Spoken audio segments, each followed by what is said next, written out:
You know what clip/GIF gets replayed from the NWA all the time? Eli Drake, Shoes of a Champion promo. And I was there for that too. I remember sitting backstage going, this is magic, and we were watching it. Well, I think it was because he had, I think they were doing something with champagne, and Yes. he was indulging. barely intoxicated. Are you going down the road of his recent success? Yeah, I mean, I feel like people have been sleeping on him for Not 10 me. years. Not you. And, me. and also people are forgetting that he was a world champion in Impact.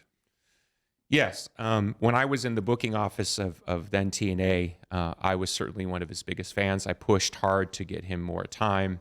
I love Sean. I think Sean is so insanely talented. Yes, one of the great promos of all time, and that's not to take away anything from his wrestling. He is a main event level ability in the ring. But we all know that if you can walk and talk, you hit that other echelon. Yeah. It's great to see him hitting that now.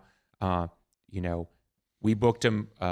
He was being set up to be NWA heavyweight champion, and that's right around I think the time that the pandemic hit. Yeah. He was under an NWA contract, and it got to the point where it was like, I can't remember what it was, but me and him always did good business. No heat there, but it was obvious that it was like he needed to go pursue other opportunities, and where I was standing at the time was just going to hold him back. There was something there, but it was clearly understood that obviously it was built around Aldis for a while, but once Aldis was going to drop the title, it was going to clearly go to him. So that's a shame that it never happened, because we would have had a lot of fun.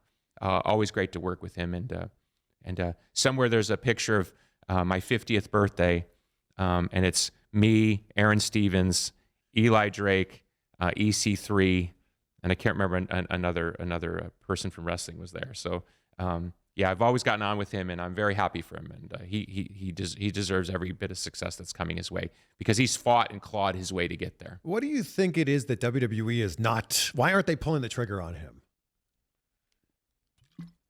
Are you asking me to criticize them, or are you asking me to guess? Because look, you saw what everybody else sees in Eli Drake, LA Knight, whatever you want to call him. I'll tell you what. Let me do it slightly differently. Okay. Because I was in the office of TNA pushing him, saying, we've got to get behind this guy. And I heard the people in the office who didn't buy it. Wow. He was great in TNA. And by the way, that was when he was 7-8 years younger than he is now. Talk about dummies. Well, Yeah. we had that gimmick where he hit That's it. so good. Hit the Yeah. ball. Yeah. That was so good. I think that you know what? Listen, I don't want to throw water on his moment, because he deserves it. I think one thing that I think people would point to from a booking point of view, again, this was not my perspective, I heard it in the office there, was size. Wow. Stand next to the guy. Great.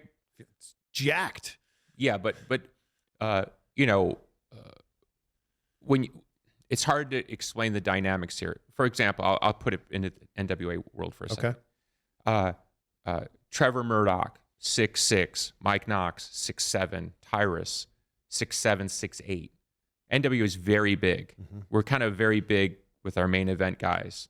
So a guy who's 6'1", 6'2", can look small, and optics in the product can be an issue. But here's what I've always said, and you kind of follow your little axioms in wrestling. My thought is because there's been a lot of talk in the last couple of years with Tony pushing cruiserweights so hard. If you're going to be 5'9" or 6'1" or whatever, you got to be one of the all-time greats. You got to be Rey Mysterio. You got to be Shawn Michaels. You got to be Flair. You got to be so good that you're high. So is Sean Ricker, Eli Drake / LA Knight? What's his name today? You know what I mean? Yeah.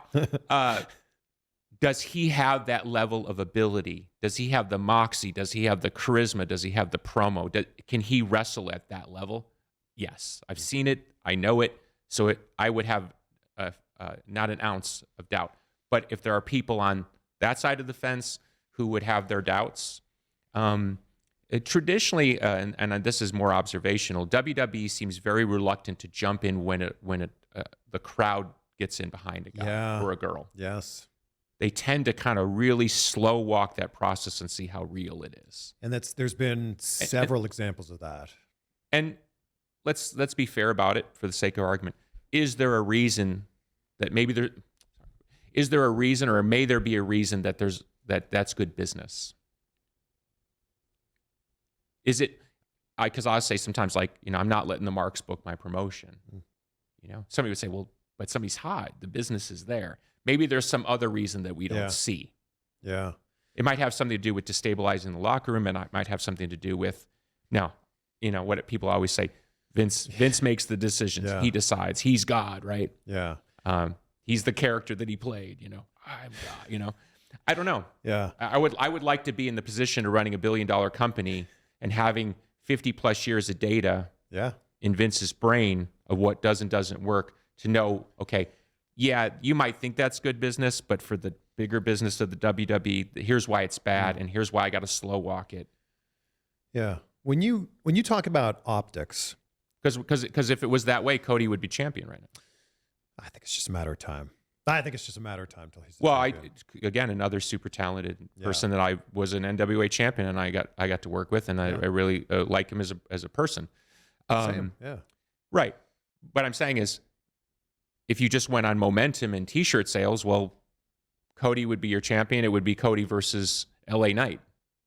Yeah. I didn't even. But think about this. Remember when fans weren't totally getting behind Roman, and they stuck with it. And now that's really paying off. Well, all it took was a global pandemic and no fans in the building. I don't know, but what I'm trying to say is there are moments where you're faced with the decision as the person booking the roster, where you have to get in behind people that the fans maybe don't get or don't see, or getting that talent over is more beneficial to the overall arc of your business than just one angle.